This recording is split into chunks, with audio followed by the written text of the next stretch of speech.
Morning, we're here at the Broadbent Arena for Quad Rugby Nationals. And with me is Justin Stark, and I'm Rob Rowan with xable.com. And Justin from the Tampa Generals, you just got finished playing a game and against a tough Portland Pounders team. I did.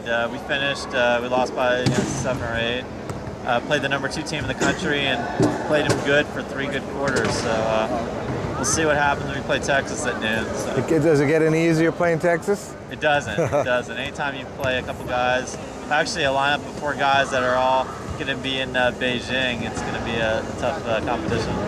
Well, we're looking at an exciting game here, a really interesting matchup. The number 5 Magee Eagles from Philadelphia against the number 4 Atlanta Shepherd Smash.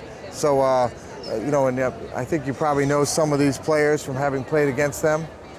I do. We've played Atlanta and Magee so many times. I'm almost sick of seeing them. But there are 2 teams that always play each other tough, and it really can come down to the wire. In sectionals, Magee wasn't quite at full strength, so Atlanta, I think, got a little bit more of a lopsided victory than they probably would have had Magee been at full strength. So we'll see what the difference is, what they show up. So this is a Division II game, and this is probably an important game because, in terms of, there's, of course, the number 1 team in Division II is the Northridge Kings, right? And there's the Sharp Edge, and then number 3 is San Antonio. Yeah, it is. In both divisions, there's so much parity that really any of the top, 4 or 5, 6 teams could pull an upset and win. So, there is no easy wins or easy games in this tournament, and especially, for the first match of the day, Magee and Atlanta, this is really a must-win for both teams. All right, just to go over the rosters for Magee, their starting roster is number 16, AJ Nakayakata, is that it? Yeah. Number 4, Eric Anderson. Number 33, Jim Thompson. And number 1, Robert Deller. And that's a good team there. You got some people there with some real experience, having played, in terms of the sport. And then the Shepherd Smash starting lineup: Scott Stokes, number 15. Number 3, Bill Furbish. Cassie Mitchell, one of the few women that are going to be starting in this tournament. Number 7, and number 4, Dwayne Morrow. So that's going to be interesting. Have you played up against Cassie, by the way? We have, and she's really impressed me.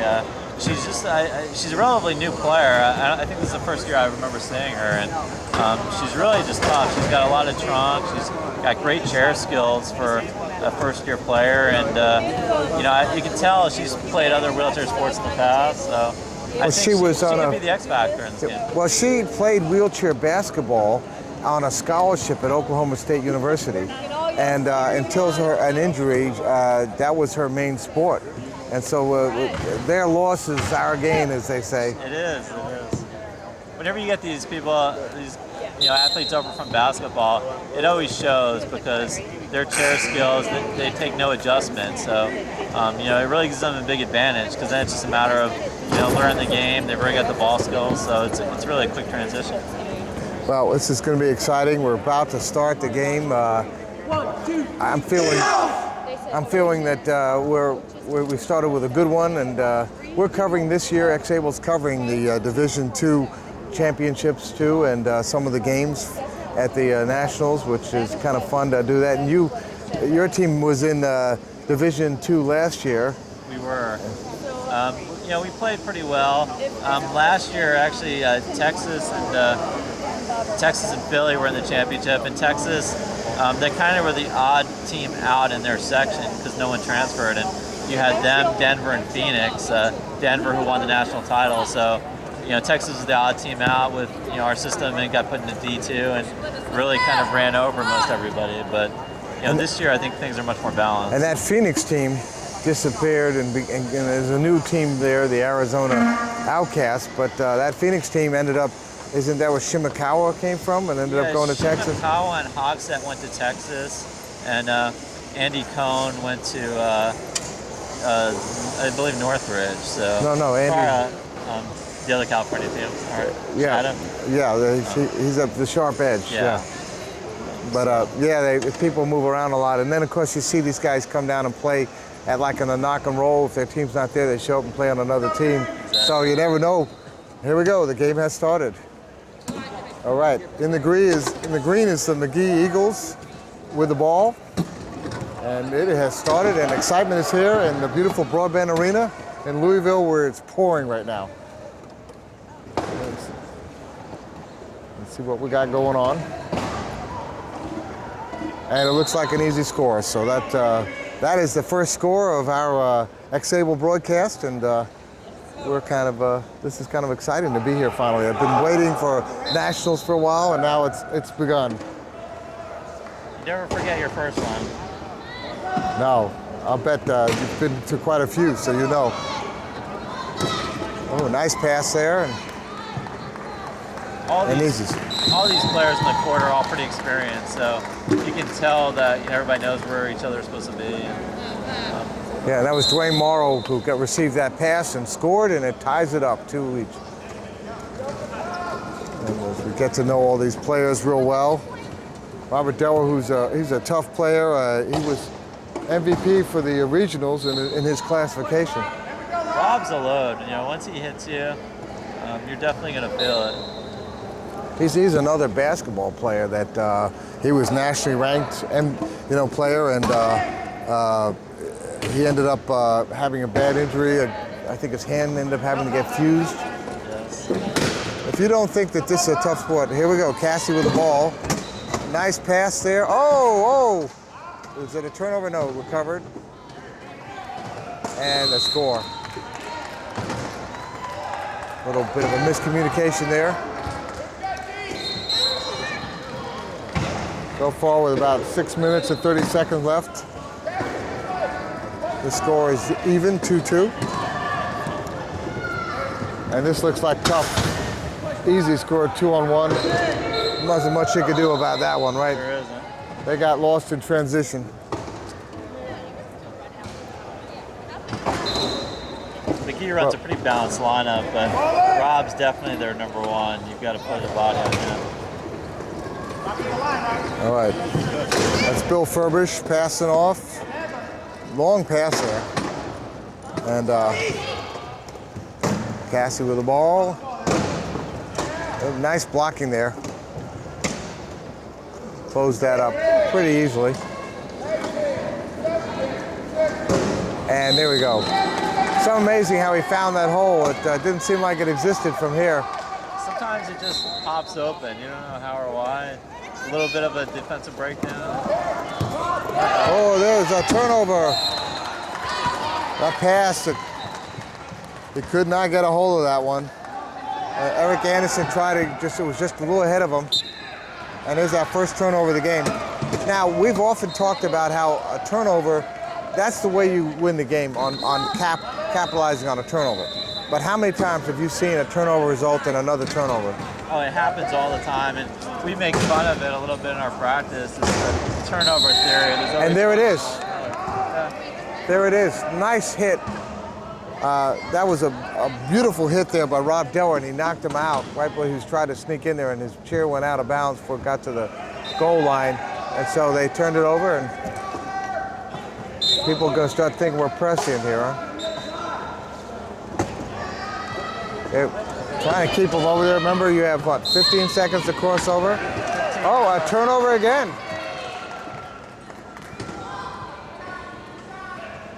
Ref Kelly there giving a little ping. His chair must have been over the line, I guess. Yeah, I think he used the sideline to get an advantage to get around. There's nothing worse than an unforced turnover. So there's 3 turnovers now in a row. And let's see if finally, if this Shepherd team, what have we here?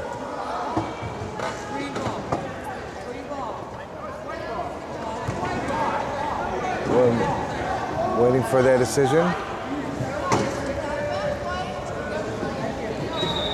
So they didn't lose it.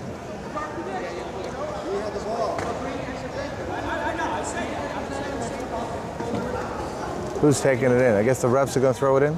I think it might have been an inadvertent whistle. Oh, okay. The player went out of bounds and she blew the whistle, and the ball was still actually in play. It's not an easy job being a referee. It isn't. It's a thankless job. And here we have two women and a court full of, except for Cassie, but she's out there strong as any man. Testosterone, and it's, you got to get a handle of this game. Exactly. We were at the hotel earlier, and we have this Kentucky educators, and they have no idea what they're seeing. They see all these guys in chairs, and I think their concept of when they see guys in chairs are people who need help. Exactly. And this is a group of people who are so able to take care of themselves in so many ways and so rugged. I think it's an eye-opener for these educators that are there. It is, and we had one of them who came by our dinner table last night. Her son was recently injured a couple years ago, and she's desperately trying to get him involved in sports just to be able to kind of get back to a normal life. Oh, another turnover. Wow, we've had, 4 or 5 turnovers in a row now? Can one of these teams, that was a good hands-on there. Wants to win this one. No. Magee with the ball still. Finally, our team's got a hold of it, and it looks like he's got an easy score there, and that was Robert Deller. Boy, what it takes to score in this game sometimes, huh? I think the adrenaline rush of the first game of the day is maybe getting to these. Wow, I heard that.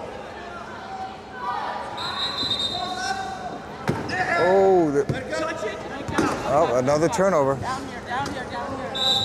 That pass was just a little bit ahead of him, and Magee with a chance to take a little bit more of a lead here. Right now, they're up 4-3.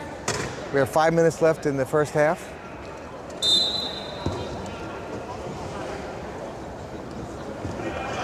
Oh, nice hands by Cassie. And she caused a turnover there. That was sweet. That's a basketball move. I hate to say that, but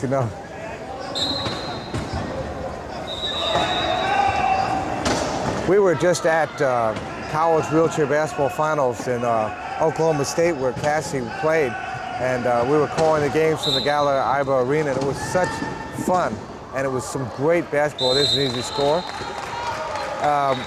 Shepard ties it up. I have to say, going from sport to sport, in fact, we have an ex-able team right now that's been covering the tennis tournament in Boca Raton, the Florida Open. So we're really excited. There are quite a few players that have come over from tennis as well.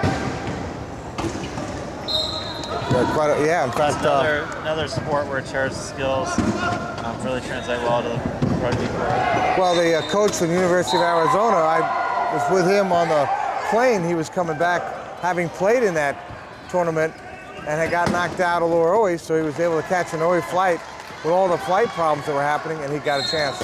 Nice score there. So far, we're 5-5, and we're 4 minutes and a half left.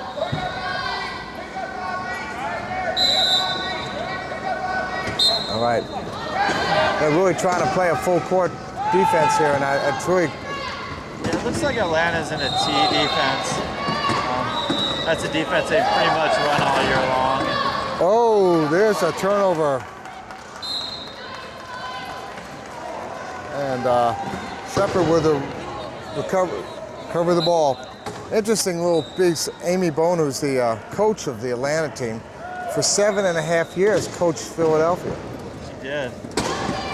So she has a little bit of history with us and a timeout. Nice move there. He was about to get knocked by Rob Deller back. He was. He saved himself a turnover on that one. If you didn't know, the use of your timeouts in this game is very crucial. You want to talk about that? Yeah, timeouts, unlike other sports, we don't really use our timeouts to bring it in and talk strategy. Ours are strictly to save turnovers. So, we look at our timeouts really as 3 extra turnovers you get a game, and it's icing on the cake that we get to bring it in and talk a little bit about it. But that's where our sport really differs from the professional and college sports that call timeouts. I have seen a couple of times getting to the end of a game where a timeout was used to make a strategy, but generally I've said what you're saying is so important. It's a point. almost every time. It saves you from losing possession, and you can score, and it's so crucial because every point just all of a sudden it adds up, and the next thing you know you're down by 4, 5, 6, whatever. Turnovers in the possession arrow, scoring the last goals of the quarters, really, that could be a 3-goal swing if you get the last goals of the quarters. Well, the first quarter here is we have 4 minutes left, and we have a tie game, and it's not a very high-scoring game so far. It is, and well, 7 or 8 turnovers in the first quarter, I guess, is going to do that. I think these teams will settle down. It may take the rest of this first quarter, but. Now, while we're watching this, let's talk a little bit about some of the national news that happened out of our, being that we're both from Tampa. Many people saw on the news about the man being dumped from a wheelchair in the Hillsborough County Jail, and we both know this person, Brian Sterner. He played with the Tampa team for quite a while, I guess. He did. And he worked where you worked, right? Didn't he work? He did. We worked together for a couple of years, and he played for Tampa for a couple of years. Now, if you, at the Coloplast tournament that you put on, a great tournament, he actually came over and was burning incense during our first game. I think you were playing in that game. Yeah, I don't know. And I knew there was a little bit of a commotion going on, but I was too busy playing to really pay attention to what it was. It was an interesting experience for us. Ed Hooper and I were trying to figure out what to do with this guy. Look at that, Rob Dell with such speed. And he scores. Oh. 10-second no dribble. Oh, wow. Turnover. He didn't put the ball down. Yeah. Figured the speed would. A simple mistake. Those are the kind of turnovers you just can't afford to have. Good teams are going to force turnovers, but to have an easy goal like that taken away, Wrong pass. Cassie, she's going to get it. She picks it up, and look at Roberts catching up. A nice score there. You can see where she can play with the best of them. Her playing in sports. And I hadn't seen too many women play. I've seen Erica Schmutz play, who plays on the Canada team. And she was down at the Knock and Roll tournament and the Demolition Derby. And she's a good player. But I have to say, Cassie's she's phenomenal out there. Timeout. I guess the time clock was getting tight there. It looks like Cassie has some trunk control, which, number 4. Trunk is really one of the biggest things that is undervalued in this sport. You see the guys quadruple amputees and high pointers have full trunk control, and they're just able to turn their chair, they're able to put their trunk in their hips, and it really is probably the biggest thing over, hands and triceps and things like that. All right, we have 3 in this tournament, quad amputees, and they're all tough to play against. Bob Lojano, Nick Springer, and Bootsy. My mind's not thinking correctly his name, but Boothby. And it's like here you have 3 really tough players, and if you think of somebody as a quad amputee and think, oh boy, here's the guys out there that are going to kill you. They've got such great skill out there, and as you're saying, all right, Magee with the ball. A lot of traffic out there. And they gave him the score there. 7-6. Shepherd is up by 1, I take it. And there we go. Nice easy score there. That was Bill Furbish. Now, Bill's interesting. He was the best mid-pointer in the Atlantic South playoffs and stuff like that. And he's been playing, 20 years now? Yeah. He's 45 years old. Been playing since '88. Now, that's a great story right there. It is. Seen the sport change a little bit, hasn't he? Oh, here we go. Oh, nice recovery there by Della. And there he goes.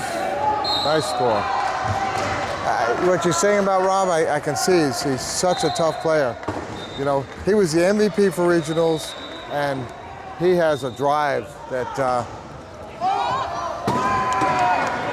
you can see where he'll be a tough person to defend against. And with his height, and he's got one really strong hand, so he always gives you a person to get the ball into.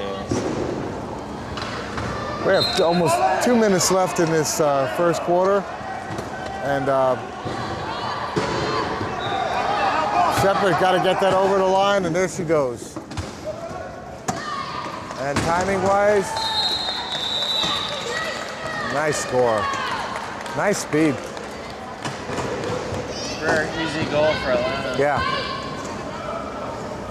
Atlanta's up 9-8.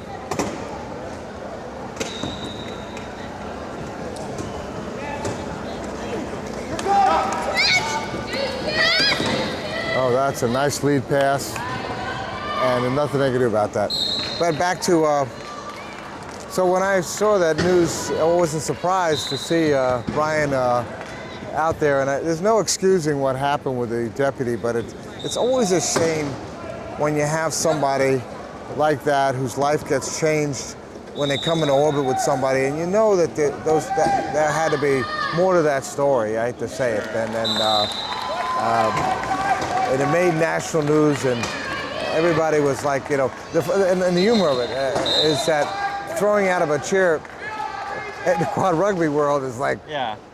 Like, oh yeah, that happens all the time. You know, you get knocked out of your chair. He's a player. But meanwhile, I think the Hillsborough County's going to pay a lot of money for this thing, and well, hopefully, if any good comes out of it, at least they develop some kind of policy system in which. That was a beautiful pass there, wasn't that? That was right on the money. Jim Thompson, he's co-captain of the team, Paralympic swimmer, another two-sport player.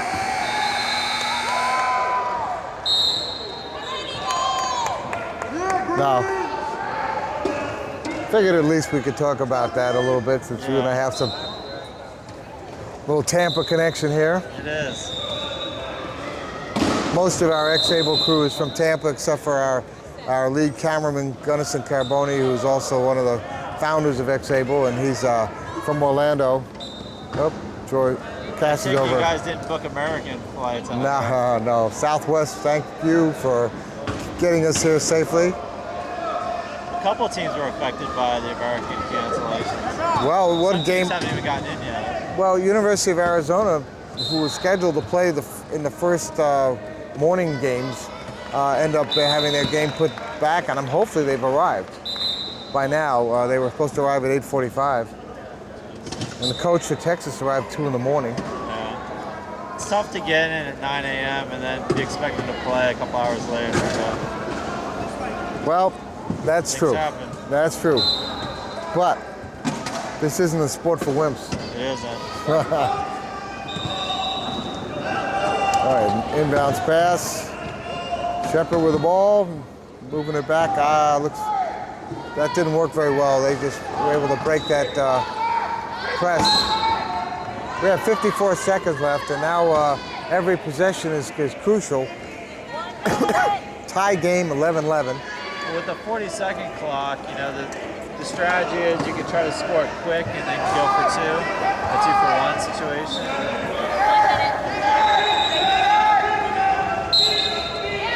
Let's see what sort of strategy we see here from the Eagles. They're supported by a rehabilitation hospital, Magee. They're out of Philadelphia. And nice pass. Oh, using the clock a little bit there. He slowed up and said, well, whoop. They're up 12-11. 41 seconds. The clock on the time, 40-second clock is pretty close to the same thing. Oh, what a pass, but. Atlanta should go for one here. Oh, nice bringing it in. Cassie's a three-pointer, and you can see her that she has the skills to do that. Well, and this is something I want to talk about how women now have an opportunity to play when it gets to some of these championships and games in the international play. All right, let's see what happens. There it is. Score. With 8 seconds left on the clock, will the Shepherd have a chance to tie this up?